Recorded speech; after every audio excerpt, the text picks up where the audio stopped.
রিজিকের রেসপন্সিবিলিটি আল্লাহ, রিজিক নিয়ে চিন্তা আল্লাহর। তো আল্লাহর চিন্তা আমি করলে হবে? বলেন, যেটার দায়িত্ব আল্লাহ, যে রেসপন্সিবিলিটি আল্লাহর, ওই রেসপন্সিবিলিটি আমি নিলে হবে?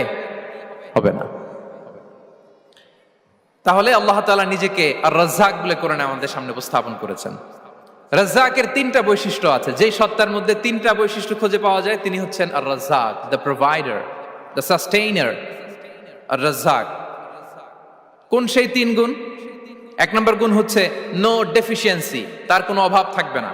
হু continuously provide sustenance to his creatures, যে লাগাতার নিয়মিত প্রতিনিয়ত তার সৃষ্টিকে রিজিক দেন এবং গোটা বিশ্বকে রিজিক সরবরাহ করতে যে তার ধনভাণ্ডারের 1 ইঞ্চিও কমে না।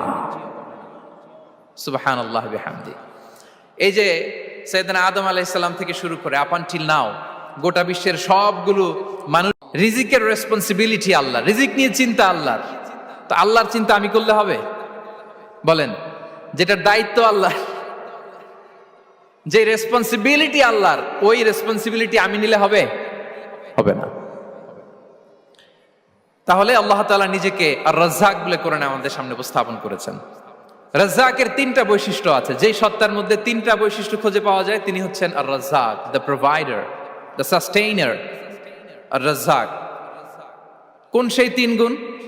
এক নম্বর গুণ হচ্ছে নো ডেফিসিয়েন্সি, তার কোনো অভাব থাকবে না। হু continuously provide sustenance to his creatures, যে লাগাতার নিয়মিত প্রতিনিয়ত তার সৃষ্টিকে রিজিক দেন এবং গোটা বিশ্বকে রিজিক সরবরাহ করতে যে তার ধনভাণ্ডারের 1 ইঞ্চিও কমে না। সুবহানাল্লাহ বিহামদি। এই যে সাইয়েদনা আদম আলাইহিস সালাম থেকে শুরু করে আপ আনটিল নাও গোটা বিশ্বের সবগুলো মানুষ